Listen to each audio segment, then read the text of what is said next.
he comes into town. He's 16. I'm 14. It's like he's 100 years older than me, though.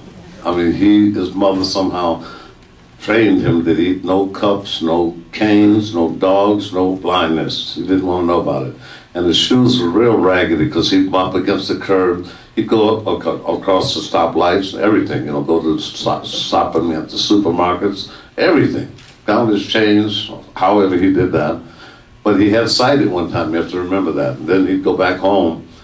And one of the last times I saw Ray was at the United Negro College Fund. I had to present him with an award, and I busted him. And Stevie was on the stage too, and I bet Stevie at 12. I said the only time Ray ever got blind was when there were a lot of pretty girls around. He started bumping into walls and stuff like that, getting all helpless, That's where Stevie learned it too, because Stevie used to ask me, how's Ray get all those girls? And I met him at the Apollo when he was 12, And so he started doing the same thing. And I'd introduce him to a girl, I know her hands down here, Stevie. Not up here. No. I know those two dudes. And Ray was amazing, because when we were doing the film, anybody here see the film, Ray? Phil Anschutz produced that. He's a close friend of mine. He said, would you help out with this, because I know you were close to it. And movies, you have to change things around a little bit. So they did. But the problem was Taylor Hackford or Jamie Foxx or Lorenz Tate were not old enough to know how we talked. And they had us talking like Neanderthals, man. I said, man, we didn't talk like that. What's wrong with you? And I used to call Ray by his name. Ray, man, don't call my name out loud in public and so forth. So we started real early to call each other by number. I called him 6'9", I was 7'0", Up until the Kennedy Center honors, I said 6'9", he got all high and mighty on me because he's sitting next to Reagan, So I hope Quincy's got some notes because he knows too much about me. But he was one incredible human being, had a big influence on my life, 100 years older than me, really. Because he'd gone through so much. He had his own apartment, I was still at home, 2 pairs of shoes, 2 suits, 2 girlfriends, a record player. He had it all going.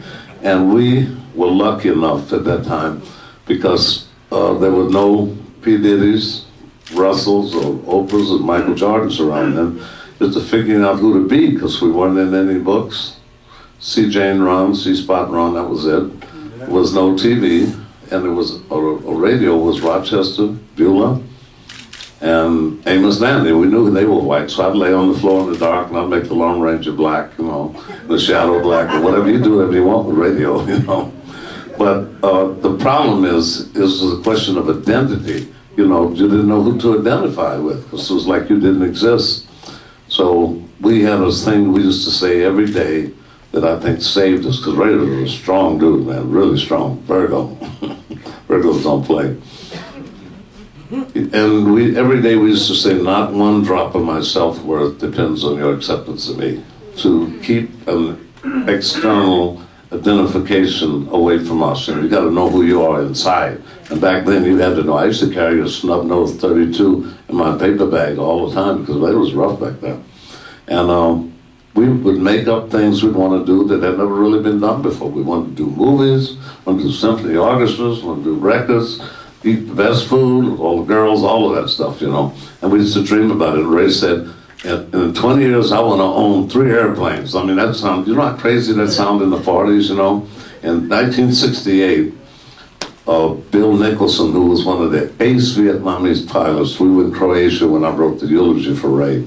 He said, I bet here's something you didn't know. All the top pilots in 1968, their dream was to catch Ray they call it RC at 38,000 feet.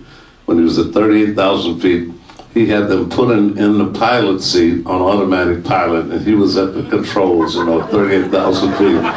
And every pilot in America, they'd wait for their chance to talk to Ray in the pilot seat at 38,000 feet. And that's the kind of dude he was. He just went for it. He just went there. He changed all the rules, country and western. He even did the same with gospel. People, nobody was very happy about him making, see the girl with the red dress on, shake that booty all night long and all that. They didn't want to hear it. They didn't do it with gospel music back then. But he was an innovator. And I'll never forget him. Nobody will. And he played, when he first came to Seattle, he sang like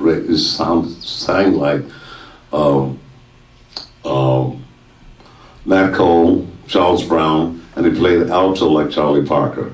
Then he came back at 17 from California, and he was singing the blues on Swingtime Record, and it was over. I got to the big time before, about a year before he did with Lionel Hampton, and said, "Man, you got to hear this, the brother's in my hometown." And then he came out Atlantic. I didn't have to say another word because he took over the world, you know. Now we did Heat of the Night together. We did Symphony Orchestra together. We did everything. We of the World, all of that stuff. It was everything we dreamed about, we got to do. And I was with him right to the end. And there's spiritual energy and there's chemical energy. His spiritual energy will be with all of us forever, because that dude didn't play.